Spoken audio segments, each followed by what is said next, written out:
Time now for our regular discourse that we have every single day at 8 o'clock. And this is where we take a look at a topic, an issue, maybe even sometimes a conversation with a person, and really unpack it. And today on the discourse, we're looking at elderly people. Across the African continent, a profound cultural shift is taking place.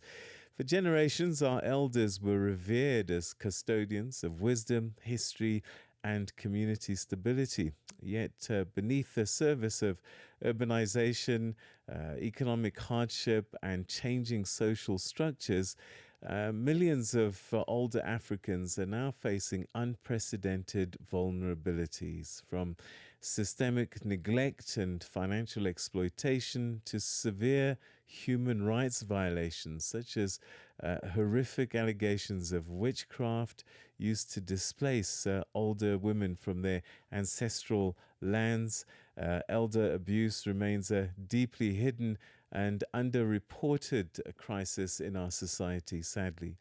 Aligning with the global 2026 theme, Beyond Awareness, making elder abuse prevention work, we're moving past just defining the problem, and we're about to talk about concrete working solutions.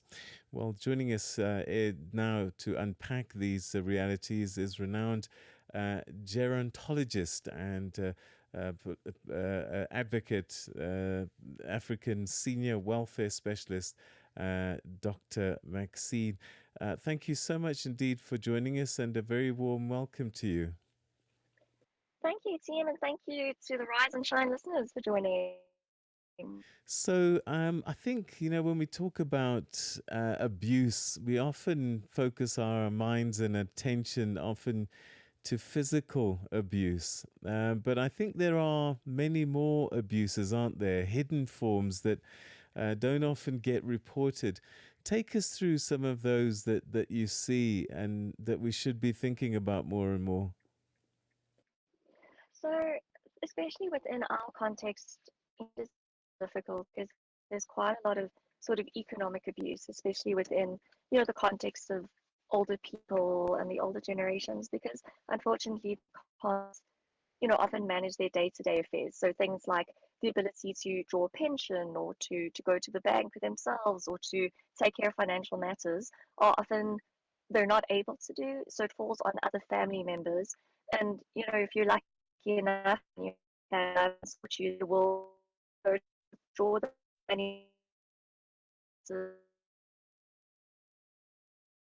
Unfortunately, within households where finances really are a strain, people are trying to use the money to raise a whole household of four, six, or eight people on that one sort of financial package that should be given to the elderly person. So financial, you know, constraints can lead to a bit of economic abuse of the elderly, which can obviously put strain not just on the older person, but on the family as a whole, on the family unit as a whole. What also makes it very difficult is that some family members, because they're worried about their elders, they might dictate to them exactly how to dress, they should talk, when they should talk, and it becomes very confining for the older person who maybe can't for themselves, who can't say, but why can't I engage in conversation when there's other family members who are saying, no, you're not to, for fear of maybe embarrassment because they realize that the older family member maybe can't remember things as nicely anymore, or might say something that was discussed, as a family behind closed doors, and they might say that in public. So it's economic, it's regulation of a person, and then even it might be the opposite where they just completely ignore the older person in the house, where they give like a sort of a silent treatment person to say, well, if I don't see you and I don't acknowledge you, then maybe this won't be such a problem for the family, in inverted commas, problem of having someone who is maybe not as cognitively present. So the other issues, of course, that can happen in a household is, labor practices where, the older person might be expected to maybe do all the cooking and cleaning because they are home all the time. And, we may not take into account their health and their well-being while being required to do all of these tasks at home. So there's a lot, unfortunately, there's a lot of sort of abuse that can happen behind closed doors with our elderly population without anyone really knowing because there's no physical symptoms.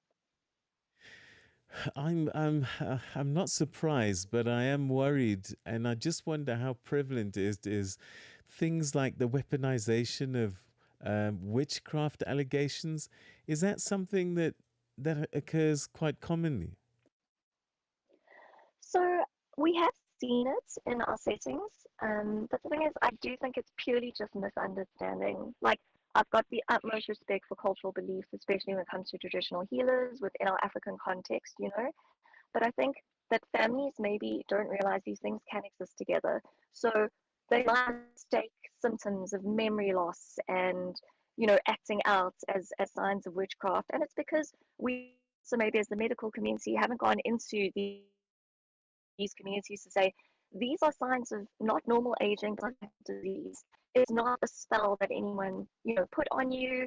It's because somewhere along the line, the memory started going, which changes the behaviors. It's not a punishment by anyone. It's not a spell by anyone. It's a biological process that has unfortunately, you know, hit this person in your family. And so I think it really is just to do with creating better awareness within our context of living in Africa. That's all it is. Like I said, they can exist together, but we just need context for it. That's all. Yeah, the cultural setting has changed significantly. Back in the day, elderly people were treated as revered people for sure. But as we're saying in the introduction, the urbanization process has changed those dynamics Mm. significantly. Tell me about the mental health journey that elderly people go through as they become more and more marginalized, as they become older, and go through some of the things that you've described. So, Shane, especially our elderly population, let's say just a regular person with regular, they naturally become more isolated because let's say they've got grandchildren and the grandchildren, for the most part, I think are too royal, you know, social media,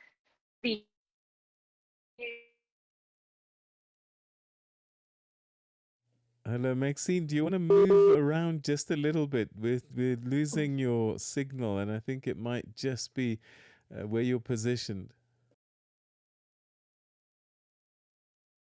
All right, so I think we've lost her sadly. But I think she did speak about some of the bigger issues. We will be exploring this a bit more, but yeah, I don't know what's happened to our societies where we don't respect elderly people as much as we used to back in the day.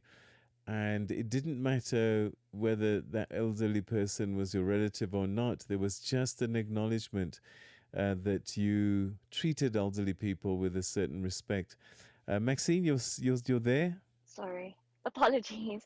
So yes, we were saying that, you know, treating our elders with respect was almost more of a given back in the day, also because we weren't so exposed to the urbanization, the fast-moving lifestyle, the social media that's grabbing our attention. Back in the day, if we were with our parents and our grandparents, it was that important family unit. We would listen to the stories that our elders had to say to us instead of listening to our cell phones. So now that we don't even have that family contact anymore, it definitely leads to greater isolation. Now, put that in the context of someone who has something like dementia or some other, you know, brain disease. Now the grandkids are saying, "Oh, but you know, granny and grandpa don't make any sense. Now I don't understand what they're saying." So now they're even more isolated. And also because of our cultural understanding of brain disease and that you kind of, you know, some of the younger generations are maybe a little bit worried about, you know, how it might affect them and their image and the family image in general if granny and grandpa are talking about things that don't make sense in our communities. It can cause a lot of stress and a lot of fatigue within a family trying to explain, oh, you know, grand and grandpa mean this, but they're saying something else. So again, it isolates them even more. And now it means that if they don't want to hear what they're saying, they almost isolate them inside a home. where they don't want to bring granny and grandpa out for fear of being labeled, that someone put a spell on me, or for fear of saying, oh, but maybe you're actually abusing the elder person in the home and that's why they're acting out. So again, it's just this isolation is happening because of, lack of awareness. Maxine, we're going to have to leave it there, unfortunately, but thank you so, so much indeed for joining us on the program today. Thank you. Thank you for your time. That was Dr. Maxine Wing, who's a renowned gerontologist, a policy advocate, and African senior welfare specialist, speaking to us about the abuse against the elderly. Africa Matters Minute. The question that is often been asked is whether it's enough or not. And I think listening to the conversations earlier, it's time